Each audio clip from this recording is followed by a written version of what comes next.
Welcome back to my channel. In the last class, we have studied consumer behavior theory. In that, we have discussed cardinal utility function, ordinal utility function, demand function, Cobb-Douglas utility function, etc. അപ്പോൾ consumer behaviour എന്ന ആ ടോപ്പിക്കിലെ മുഴുവൻ കൺസെപ്റ്റ്സും നമ്മൾ discuss ചെയ്ത് കഴിഞ്ഞു. ഇനി നമ്മൾ പുതിയ ഒരു കൺസെപ്റ്റിലേക്ക് വരികയാണ്. രണ്ടാമത്തെ യൂണിറ്റ് എന്നുള്ള രീതിയിൽ നമ്മൾ ഇന്ന് പഠിക്കുന്നത് theory of cost and production. Theory of cost and production. This is an important tool used in microeconomics in various purposes. വളരെ പ്രാധാന്യമുള്ള മറ്റൊരു ടോപ്പിക്കാണ് കോസ്റ്റ് അല്ലെങ്കിൽ ഉൽപാദന ചെലവും ഉൽപാദനവും. ഇപ്പോൾ ഉൽപാദന ചെലവും ഉൽപാദനവും തമ്മിൽ വളരെയേറെ ബന്ധപ്പെട്ടിരിക്കുന്നു. Theory of cost and production expresses or shows the relationship between production cost and level of output. Level of ഔട്ട്പുട്ടും അതുപോലെ തന്നെ പ്രൊഡക്ഷൻ കോസ്റ്റും തമ്മിലുള്ള റിലേഷനാണ് theory of cost and production നമ്മൾ പഠിക്കുന്നത്. അപ്പോൾ theory of cost and production is closely related. It shows the relationship between cost of production or production cost and level of production. അപ്പം അല്ലെങ്കിൽ level of output. Level of ഔട്ട്പുട്ടും അതുപോലെ തന്നെ കോസ്റ്റും തമ്മിലുള്ള ഒരു റിലേഷനാണ് ഈ തിയറിയിൽ നമ്മൾ ഡിസ്കസ് ചെയ്യുന്നത്. So we have to understand what is cost. അപ്പോൾ അതുകൊണ്ട് കോസ്റ്റ് എന്ന് പറഞ്ഞാൽ എന്താണ് ആദ്യം നമ്മൾ മനസ്സിലാക്കണം. Cost refers the value of everything a business or an individual given up to produce a good or service. സാധനമോ സേവനമോ ഉൽപ്പാദിപ്പിക്കുന്നതിന് വേണ്ടി ഒരു ഫേം അല്ലെങ്കിൽ ഒരു ബിസിനസ് രംഗം അതല്ലെങ്കിൽ ഒരു വ്യക്തി സഹിക്കുന്ന ത്യാഗം അല്ലെങ്കിൽ അതിനുവേണ്ടി ചിലവാക്കുന്ന തുക എത്രയാണോ അതാണ് കോസ്റ്റ് എന്നതുകൊണ്ട് നമ്മൾ ഉദ്ദേശിക്കുന്നത്. അപ്പോൾ കോസ്റ്റ് എന്ന് പറഞ്ഞാൽ എന്താണ്? Cost refers to the value of everything a business or individual given up to produce a good or service. ഇനി ഇതുമായി ബന്ധപ്പെട്ട മറ്റൊരു കൺസെപ്റ്റാണ് production. Production is the process of converting input into output. ഇൻപുട്ടിനെ ഔട്ട്പുട്ട് ആക്കുന്ന പ്രോസസ്സാണ് എന്ത്? ഉൽപാദനം എന്ന് പറയുന്നത്. Or putting utility in something is called production. അല്ലെങ്കിൽ ഇതിലേക്കെങ്കിലും യൂട്ടിലിറ്റി നിക്ഷേപിക്കുക എന്നതാണ് പ്രൊഡക്ഷൻ എന്നതുകൊണ്ട് ഉദ്ദേശിക്കുന്നത്. Or creation of goods and services to satisfy human wants. Creation of goods and services സാധനത്തിൻ്റെയും സേവനത്തിൻ്റെയും സൃഷ്ടിയാണ്. ആർക്ക് വേണ്ടി? ആരുടെ സാറ്റിസ്ഫാക്ഷന് വേണ്ടി? ഹ്യൂമൻ സാറ്റിസ്ഫാക്ഷന് വേണ്ടി നടത്തുന്ന സൃഷ്ടിയാണ് പ്രൊഡക്ഷൻ. അപ്പോൾ പ്രൊഡക്ഷൻ്റെ സിമ്പിളായിട്ടുള്ള 3 ഡെഫിനിഷനാണ് ഞാനീ പറഞ്ഞത്. പ്രൊഡക്ഷനും കൺസംഷൻ തമ്മിൽ ബന്ധമുണ്ട്. All producers are consumers. Consumption means taking utility out of something is called consumption. ഉപഭോഗം എന്ന് പറഞ്ഞാൽ എന്തിൽ നിന്നെങ്കിലും നമ്മൾ സാറ്റിസ്ഫാക്ഷനിൽ യൂട്ടിലിറ്റി എടുക്കുക എന്നുള്ളതാണ് കൺസംഷൻ. ആ സാറ്റിസ്ഫാക്ഷൻ അല്ലെങ്കിൽ ഹാപ്പിനെസ് നമുക്ക് ലഭിക്കുന്നത് കൺസംഷനിലൂടെയാണ്. അപ്പോൾ ഇത് രണ്ടും ക്ലോസ്ലി റിലേറ്റഡ് ആയിട്ടുള്ള കൺസെപ്റ്റുകളാണ്. ഉദാഹരണത്തിന് ഇപ്പം process of converting or changing ഇൻപുട്ടിൻ്റെ ഔട്ട്പുട്ട്, അതിന് ഉദാഹരണമാണ് പുട്ടുണ്ടാക്കൽ തന്നെ. അപ്പോൾ അരിപ്പൊടി, വെള്ളം, തേങ്ങാപ്പീര, ഈ പറയുന്ന ഇൻഗ്രീഡിയൻസ് നമ്മൾ എന്ത് ചെയ്യുന്നു? വേണ്ട പാകത്തിൽ പരുവപ്പെടുത്തി പുട്ടുകുറ്റിയിലിടുന്നു. സ്റ്റീം കാണുന്ന അവസരത്തിൽ അതിനെ കുത്തി പുറത്തേക്കിടുന്നു. അപ്പോൾ putting raw materials or inputs ഇവിടെ നമ്മൾ production, land, labour, capital and organisation, basic ആയിട്ട് ഫാക്ടേഴ്സ് ഓഫ് പ്രൊഡക്ഷൻ. അപ്പം ഫാക്ടർ ഇൻപുട്സിനെ എന്താക്കുന്നു? ഇൻറ്റു കമ്മോഡിറ്റി ഔട്ട്പുട്ട് ആക്കി മാറ്റുന്നു. അപ്പോൾ changing or converting factor inputs into commodity output, അതാണ് പ്രൊഡക്ഷൻ എന്നതുകൊണ്ട് ഉദ്ദേശിക്കുന്നത്. ദെൻ ഇനി നമുക്ക് ഇതിൽ റിട്ടേൺസ് ടു സ്കെയിൽ, പ്രൊഡക്ഷനുമായി ബന്ധപ്പെട്ട മറ്റൊരു പ്രധാനപ്പെട്ട കൺസെപ്റ്റാണ് റിട്ടേൺസ് ടു സ്കെയിൽ എന്ന് പറഞ്ഞാൽ നമ്മൾ മുടക്കുന്ന ഇൻപുട്സിന് ആനുപാതികമായിട്ട് ഉള്ള ഔട്ട്പുട്ട് നമുക്ക് ലഭിക്കണം, ഒരു പ്രൊപ്പോർഷണൽ റേറ്റിലെങ്കിലും ലഭിക്കണം. അല്ലെങ്കിൽ പ്രൊഡ്യൂസർക്ക് എന്തായിരിക്കും, എപ്പോഴും പ്രൊഡ്യൂസർ എന്താ ആലോചിക്കുന്നത്? To maximise his profit maximisation ആണ് പ്രൊഡ്യൂസറുടെ ചീഫ് മോട്ടോ എന്ന് പറയുന്നത്. അപ്പോൾ അങ്ങനെയാണെങ്കിൽ ലീസ്റ്റ് കോസ്റ്റ് കോമ്പിനേഷൻ ആയിരിക്കും ആര് പ്രിഫർ ചെയ്യുന്നത്? പ്രൊഡ്യൂസർ അല്ലെങ്കിൽ ഓർഗനൈസർ നിശ്ചയിക്കപ്പെടുന്നത്, അല്ലെങ്കിൽ അയാളുടെ ചീഫ് മോട്ടോ എന്ന് പറയുന്നതായിരിക്കും ലീസ്റ്റ് കോസ്റ്റ് കോമ്പിനേഷൻ, ഏറ്റവും കുറഞ്ഞ ചിലവിൽ ഏറ്റവും കൂടുതൽ ഉൽപ്പന്നങ്ങൾ ഉൽപ്പാദിപ്പിക്കുക എന്നുള്ളതാണ്. അപ്പോൾ അതാണ് അവിടെ റിട്ടേൺസ് ടു സ്കെയിൽ എന്നതുകൊണ്ട് ഉദ്ദേശിക്കുന്നത്. ഇനി ഇതൊരു പ്രത്യേക പ്രൊപ്പോർഷനേറ്റ് ആണെന്ന് പറഞ്ഞു. ഇത് ഇൻക്രീസിങ് റിട്ടേൺസ് ആവാം, കോൺസ്റ്റന്റ് റിട്ടേൺസ് ആവാം, decreasing returns or diminishing returns ആവാം. അപ്പോൾ അവിടെ ഉപയോഗിക്കുന്ന ഇൻപുട്സിൻ്റെ അനുപാതത്തിന് കൂടുതൽ ഔട്ട്പുട്ട് നമുക്ക് ലഭിക്കുന്നുണ്ടെങ്കിൽ അതിനെ നമ്മൾ എന്ത് പറയും? ഇൻക്രീസിങ് റിട്ടേൺസ് എന്ന് പറയും. അതിന് ആ അനുപാതം തന്നെയാണെങ്കിൽ അതിനെ കോൺസ്റ്റന്റ് റിട്ടേൺസ് എന്ന് പറയും. ഇനി അനുപാതത്തിനും താഴെയാണെങ്കിൽ, ഇൻപുട്സിൻ്റെ പ്രൊപ്പോർഷനേക്കാൾ കുറവാണ് ഔട്ട്പുട്ടെങ്കിൽ അതിനെ ഡിമിനിഷിങ് റിട്ടേൺസ് എന്ന് പറയും. ഇതാണ് അതുമായി ബന്ധപ്പെട്ട് ഉള്ള തിയറി എന്ന് പറയുന്നത്. ഓക്കെ, നമുക്ക് 1 by 1 ആയിട്ട് നോക്കാം. Theory of cost and production, ഇതിൻ്റെ റിലേഷൻ ഞാൻ പറഞ്ഞു കഴിഞ്ഞു. ഇനി cost refers to cost and theory of cost and production that shows relationship between cost of production and level of output ആണെന്ന് പറഞ്ഞു. ഇനി cost refers to the value of everything, മൊത്തത്തിലുള്ള value a business or individual given up to produce a good or service. പിന്നെ നമ്മൾ വരുന്നത് എന്താണ്? Law of variable proportions ആണ്. ഈ ഉപയോഗിക്കുന്ന വേരിയബിൾ പ്രൊപ്പോർഷനിൽ ആയിട്ടാണ് നമ്മൾ ഇൻപുട്ട് ഔട്ട്പുട്ട് വേരിയേഷൻസ് ഉണ്ടാകുന്നത്. അതും ഒരു ലായിലൂടെയാണ്. ഇപ്പോൾ law of diminishing marginal utility നമ്മൾ പഠിച്ചു. We have study law of diminishing marginal utility. When A consumer consume A particular commodity continuously, the satisfaction derived from it gradually decline or decreasing. It decreases up to 0, then it will become negative. ആ ഒരു സ്റ്റേജിലേക്ക് ഇതിനെ നമ്മൾ എന്ത് വിളിച്ചു? Law of diminishing marginal utility എന്ന് വിളിച്ചു. Like that law of variable proportions. Law of variable proportions എന്ന് പറഞ്ഞാൽ എന്താണ്? States that when we increase one input while holding all other inputs constant, അതായത് നമ്മൾ ഇൻപുട്സിൽ ലാൻഡിലോ ലേബറിലോ ക്യാപിറ്റലോ ഓർഗനൈസേഷൻ, അതിൽ ഏറ്റവും വേരിയബിൾ ആയിട്ടുള്ളത് ലേബറാണ്. ലേബറിൽ ഒരു ചെറിയ ചേഞ്ച് നമ്മൾ വരുത്തുന്നു. ഒരു ഇൻപുട്ടിൽ ചേഞ്ച് വരുത്തിയാൽ മാർജിനൽ പ്രോഡക്റ്റിൽ എന്തുണ്ടാകുന്നു? Of that input will eventually decline. അപ്പോൾ മാർജിനൽ പ്രോഡക്റ്റിൽ ഒരു പരിധി വരെ ആ കൺസ്യൂമർ ലേബർ ഉപയോഗിച്ച് കൊണ്ടുപോകും. പക്ഷേ അതിൽ വരുന്ന ചേഞ്ച് കൊണ്ട് ഒരു പരിധി കഴിഞ്ഞാൽ പിന്നെ എന്ത് ചെയ്യാൻ തുടങ്ങും? അത് ഔട്ട്പുട്ടിൽ ഡിക്രീസ് ഉണ്ടാവാൻ തുടങ്ങും. ഇതിനെയാണ് നമ്മൾ ആ ഒരു ലോയാണ്, അതായത് കണ്ടിന്യൂസ് ആയിട്ട് നമ്മൾ ഏതെങ്കിലും ഒരു ഇൻപുട്ടിൽ, വേരിയബിൾ ആയിട്ടുള്ള ഒരു ഇൻപുട്ടിൽ വ്യത്യാസം വരുത്തി കഴിഞ്ഞാൽ അതിൽ നിന്ന് കിട്ടുന്ന റിട്ടേൺസ് അല്ലെങ്കിൽ ഔട്ട്പുട്ടിൽ ഉണ്ടാകുന്ന വ്യത്യാസം എന്ന് പറയുന്നത് ഗ്രാജുവലായിട്ട് കുറയുന്നു. ആ ഒരു ഫിനോമിനനാണ് നമ്മൾ എന്ത് പറയുക? ലോ ഓഫ് വേരിയബിൾ പ്രൊപ്പോർഷൻസ് എന്ന് പറയുക. മാർജിനൽ പ്രോഡക്റ്റിൽ വ്യത്യാസം ഉണ്ടാകുന്നു. ഇപ്പോൾ law of variable proportion states that when we increase one input, ഒരു ഇൻപുട്ട് ലേബറിനെ 2-3 പേരെ കൂട്ടുന്നു ഇരിക്കട്ടെ, അങ്ങനെ കൂട്ടുമ്പോൾ while holding all other inputs constant, മറ്റ് ലേബർ ഒഴിച്ച് ക്യാപിറ്റലും അതുപോലെ തന്നെ ഓർഗനൈസിങ് പവറോ ടെക്നിക്കൽ നോഹോ ഒന്നിനും ചേഞ്ച് വരുത്തുന്നില്ല. ഈ ലേബറിന് മാത്രം ചേഞ്ച് വരുത്തിയാൽ marginal product of that input will eventually decline. അതിൽ നിന്ന് കിട്ടുന്ന മാർജിനൽ പ്രോഡക്റ്റ് എന്ന് പറഞ്ഞാൽ എന്താണ്? Net addition to total product.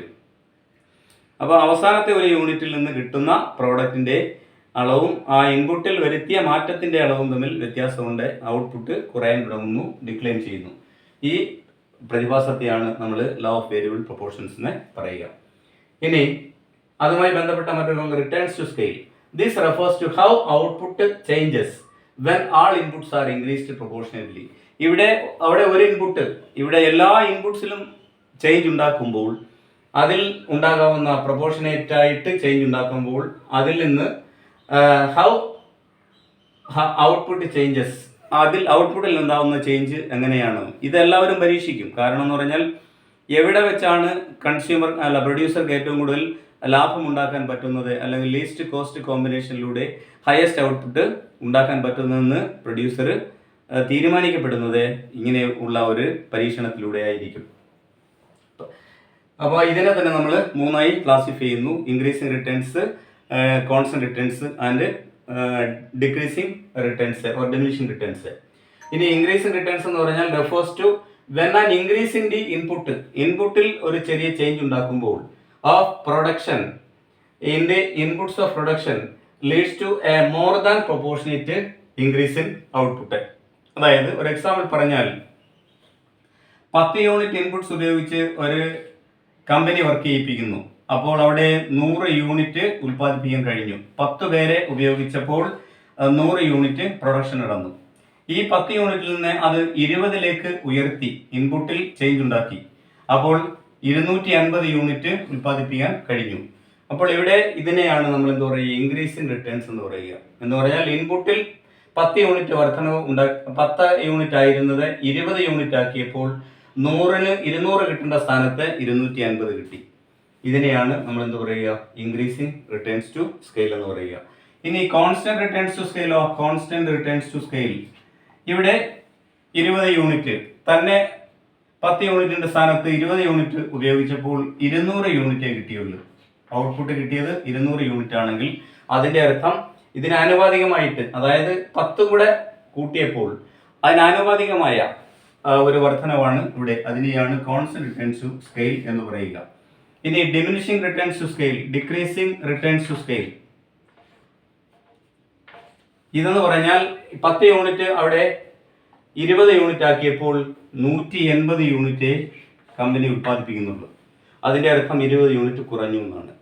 അപ്പം 10ന്റെ സ്ഥാനത്ത് 20 ആക്കിയപ്പോൾ ഇൻക്രീസിംഗ് റിട്ടേണിൽ 250 ആയെങ്കിൽ കോൺസ്റ്റന്റ് റിട്ടേണിൽ 20 യൂണിറ്റ് ആയി, ഡിക്രീസിംഗ് റിട്ടേൺസിൽ 180 യൂണിറ്റ് ആയി. ഇങ്ങനെയാണ് ഇതിന്റെ ഒരു അനുപാതം എന്ന് പറയുന്നത്. അപ്പോൾ ആദ്യത്തെ കൺസെപ്റ്റിൽ increasing refers to where an increase in the inputs of proportion lead to more than proportionate increase in output. ഇനി മോർ ദാൻ പ്രൊപ്പോർഷനേറ്റ് എന്നുള്ളതിന് ലെസ് ദാൻ പ്രൊപ്പോർഷനേറ്റ് ആണെങ്കിൽ, ഇൻക്രീസ് അല്ല ലെസ് ദാൻ പ്രൊപ്പോർഷനേറ്റ് ഔട്ട്പുട്ട് ആണെങ്കിൽ അതിനെ നമ്മൾ എന്ത് പറയും, ഡിക്രീസിംഗ് റിട്ടേൺസ് എന്ന് പറയും. ഇനി സെയിം ആസ് ദി പ്രൊപ്പോർഷനേറ്റ് ആണെങ്കിൽ ഇതിനെ കോൺസ്റ്റന്റ് റിട്ടേൺസ് എന്ന് പറയും. ഇതാണ്. അപ്പോൾ നമ്മൾ theory of cost and production എന്താണ്, അതിന്റെ റിലേഷൻ എന്താണെന്ന് പഠിച്ചു. കോസ്റ്റ് എന്ന് പറഞ്ഞാൽ എന്താണെന്ന് പഠിച്ചു. അതുപോലെ തന്നെ ലോ ഓഫ് വേരിയബിൾ പ്രൊപ്പോർഷൻസ് പഠിച്ചു. Then next one returns to scale. അത് കഴിഞ്ഞിട്ട് പിന്നെ increasing returns to scale, decreasing returns to scale and constant returns to scale. അപ്പോൾ കോസ്റ്റ് എന്താണെന്ന് പഠിച്ചു. ഇനി നമ്മൾ ഡിഫറെന്റ് ടൈപ്സ് ഓഫ് കോസ്റ്റ് ആണ് പഠിക്കാൻ പോകുന്നത്. Different types of cost. നമുക്കറിയാം കോസ്റ്റ് ഓഫ് പ്രൊഡക്ഷൻ, ഉൽപാദന ചെലവ് എന്ന് പറയുന്നത് ഇതിനെയൊക്കെ ഡിപ്പെൻഡ് ചെയ്തിരിക്കുന്നു. Explicit cost and implicit cost. കോസ്റ്റിനെ മെയിനായിട്ട് നമ്മൾ രണ്ടായി ക്ലാസിഫൈ ചെയ്യാം. ഏതൊക്കെയാണ്? എക്സ്പ്ലിസിറ്റ് കോസ്റ്റ് എന്നും ഇംപ്ലിസിറ്റ് കോസ്റ്റ് എന്നും. ഡയറക്റ്റ് പോക്കറ്റിൽ നിന്ന് കൊടുക്കുന്നതും അല്ലാതെ ഉള്ള കോസ്റ്റും. അപ്പോൾ ഇവിടെ അല്ലെങ്കിൽ opportunity cost, implicit cost and explicit cost. എങ്ങനെ അത് എന്ന് പറയുന്നത് opportunity cost or next best alternative cost എന്ന് പറയാം. അപ്പം നമ്മൾ ഇവിടെ പഠിക്കുന്നത് പ്രധാനമായിട്ടും fixed cost. Fixed cost is the cost which do not vary according to the level of output. Level of ഔട്ട്പുട്ടിന്റെ ആനുപാതികമായിട്ട് ചേഞ്ച് ചെയ്യാത്ത കോസ്റ്റ് ആണ് എന്ത്? Fixed cost shows or is the cost which do not vary according to the level of cost, level of output. അപ്പോൾ fixed cost. Then variable cost. Fixed കോസ്റ്റും variable കോസ്റ്റൂടെ കൂട്ടുന്നതാണ് എന്ത്? ടോട്ടൽ കോസ്റ്റ് എന്ന് പറയുന്നത്. Fixed cost plus variable cost, total cost. അപ്പോൾ fixed cost എന്ന് പറഞ്ഞാൽ അത് ഫിക്സഡ് ആയിരിക്കും. ഉദാഹരണത്തിന് ഒരു ഫാക്ടറി സ്റ്റാർട്ട് ചെയ്യുമ്പോൾ അവിടെ ലാൻഡ് അത് ഫിക്സഡാണ്. അതുപോലെ തന്നെ അവിടെ ഒരു ബിൽഡിങ് നിർമ്മിക്കുന്നു, അത് ഫിക്സഡാണ്, ഇങ്ങനെ വരുന്നതാണ്. അതുപോലെ ലേബറിന് ഉപയോഗിക്കുന്നു, പക്ഷേ പെർമനൻറ്റ് സ്റ്റാഫ് ആണെങ്കിൽ അവർക്ക് സാലറി കൊടുക്കുന്നു, അത് ഫിക്സഡാണ്. അതുപോലെ ഇൻഷുറൻസ് പോളിസി എടുപ്പിക്കുന്നു, അത് ഫിക്സഡാണ്. ഇങ്ങനെ സാലറി, അതുപോലെ തന്നെ ഈ രീതിയിലുള്ള റെൻറ്റ് കൊടുക്കണം. അപ്പോൾ റെൻറ്റ്, സാലറി, ഇൻഷുറൻസ് ഇതൊക്കെ എന്താണ്? ഫിക്സഡായിട്ട് വരുന്ന കോസ്റ്റുകളാണ്. ഇനി വേരിയബിൾ കോസ്റ്റ് എന്ന് പറഞ്ഞാൽ കോസ്റ്റ് വേരി ചെയ്യാം. മെഷീനറി എസ്റ്റാബ്ലിഷ് ചെയ്യുന്നു അഡീഷണൽ ആയിട്ട്, അല്ലെങ്കിൽ ലേബറിനെ വീണ്ടും പെർമനൻ്റ് അല്ലാത്ത ലേബറിനെ വീണ്ടും അഡീഷണൽ ആയിട്ട് ഉപയോഗിക്കുന്നു. ഇങ്ങനെ വരുന്ന കോസ്റ്റാണ് എന്ത്? Variable cost. ഇത് രണ്ടും കൂടെ കൂട്ടുന്നതായിരിക്കും എന്ത്? ടോട്ടൽ കോസ്റ്റ് എന്ന് പറയുന്നത്. Total cost is the sum of fixed cost and variable cost. Then next one average cost. Average cost എന്ന് പറഞ്ഞാൽ, അല്ലെങ്കിൽ അതിനെ യൂണിറ്റ് കോസ്റ്റ് എന്ന് പറയാം. Unit cost. അപ്പോൾ ആവറേജ് എന്ന് പറഞ്ഞാൽ അറിയാമല്ലോ, ടോട്ടൽ ഡിവൈഡഡ് ബൈ നമ്പർ ആണ് ആവറേജ്. നമ്മളിപ്പം 10 കുട്ടികളുടെ മാർക്ക് കിട്ടിയാൽ അതിൻ്റെ ആവറേജ് ആണെന്ന് പറഞ്ഞാൽ total mark divided by number of students. Like that average cost എന്ന് പറഞ്ഞാൽ total cost divided by number of units. ഓരോ യൂണിറ്റ് ഉൽപ്പാദിപ്പിക്കാൻ വേണ്ടി ടോട്ടൽ കോസ്റ്റിനെ ഓരോ യൂണിറ്റ് ഉൽപ്പാദിപ്പിക്കാൻ വേണ്ടി ഉപയോഗിച്ചാൽ, അല്ലെങ്കിൽ ടോട്ടൽ യൂണിറ്റ് എത്രയാണ് അതുകൊണ്ട് ഡിവൈഡ് ചെയ്യുന്നതാണ് total cost. Then marginal cost, MC. Marginal cost is the net addition to total cost. Average cost എന്താണെന്ന് നമ്മൾ കണ്ടു, എന്താണ്? പെർ യൂണിറ്റ് കോസ്റ്റ്, ഓരോ യൂണിറ്റിനും ചിലവാക്കുന്ന തുക. മാർജിനൽ കോസ്റ്റ് എന്ന് പറഞ്ഞാൽ is the net addition to total cost or cost incurred to produce one more unit, last unit. ഇപ്പോൾ ഉദാഹരണത്തിന് 100 യൂണിറ്റ് ഉൽപ്പാദിപ്പിച്ചു, അതിന് ഒരു 5000 രൂപയാണെന്നിരിക്കട്ടെ, 5000 രൂപ ചിലവാക്കി. 101ാമത്തെ യൂണിറ്റ് ഉൽപ്പാദിപ്പിച്ചു, അപ്പോൾ 5050 രൂപയായി, 5500 രൂപയായി. അപ്പോൾ ഇത് നമ്മൾ എങ്ങനെ കണ്ടുപിടിക്കും? ടോട്ടൽ കോസ്റ്റ് എന്ന് പറഞ്ഞാൽ 5500. അപ്പോൾ total cost divided by change of total cost divide by change of unit. അപ്പോൾ അതിനെ എങ്ങനെ എഴുതാം? 5500 ന്യൂനം 5000 ബൈ 101 മൈനസ് 100. ഇങ്ങനെ എഴുതുമ്പോൾ എത്ര കിട്ടും? ഒരു യൂണിറ്റ് ലാസ്റ്റ് ഇൻകേർഡ് എത്രയാണ്? 500. ഇതാണ് അതിൻ്റെ മാർജിനൽ കോസ്റ്റ് എന്ന് പറയുന്നത്. ഇതേ രീതിയിൽ എന്ന് പറഞ്ഞാൽ നെറ്റ് അഡീഷൻ ടു, നമ്മൾ സാധാരണ TN മൈനസ് T1 എന്ന് പറയുന്ന രീതിയിൽ അവസാനത്തേത് 5500, അതിൽ നിന്ന് 5000 കുറയ്ക്കുന്നു. നെക്സ്റ്റ് ലാസ്റ്റ് ബട്ട് 1 കുറയ്ക്കുന്നു. അതാണ് മാർജിനൽ കോസ്റ്റ് എന്ന് പറഞ്ഞാൽ. അപ്പോൾ പ്രധാനമായിട്ടും നമ്മൾ ഡിസ്കഷനിൽ വരുന്ന കോസ്റ്റുകളാണ്. ഒന്ന് fixed cost, then variable cost, total cost, average cost, marginal cost. ഇനി total fixed cost, total variable cost, average fixed cost, average variable cost, ഇങ്ങനെയൊക്കെ അതൊന്നുമില്ല. ഫിക്സഡ് കോസ്റ്റിനെ നമ്പർ കൊണ്ട് ഡിവൈഡ് ചെയ്താൽ എന്ത് കിട്ടും? ആവറേജ് ഫിക്സഡ് കോസ്റ്റ് കിട്ടും. Average fixed cost. അതുപോലെ ആവറേജ് വേരിയബിൾ കോസ്റ്റ് എന്ന് പറഞ്ഞാൽ വേരിയബിൾ കോസ്റ്റിനെ, ടോട്ടൽ വേരിയബിൾ കോസ്റ്റിനെ നമ്പർ ഓഫ് ഐറ്റംസ് കൊണ്ട് ഡിവൈഡ് ചെയ്താൽ അങ്ങനെ കിട്ടും. അപ്പോൾ ഇത്രയാണ്.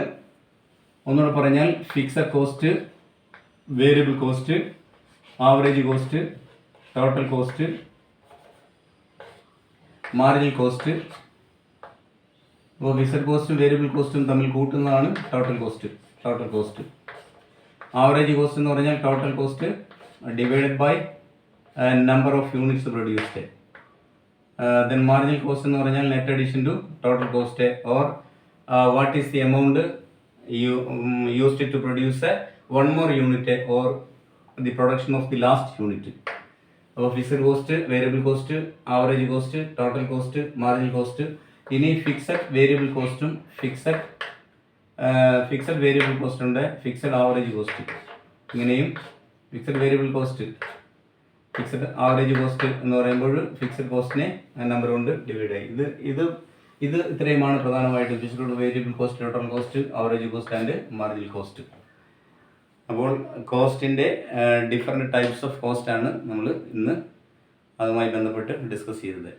ഓക്കെ, അപ്പോൾ ഈ ക്ലാസ്സിൽ നമ്മൾ ഇനി അടുത്ത ക്ലാസ്സിൽ ഇതിൻ്റെ ഡയഗ്രാംസ് ഉൾപ്പെടെ ഉള്ള ഡീറ്റെയിൽഡ് ഡിസ്കഷനിലേക്ക് പോകും.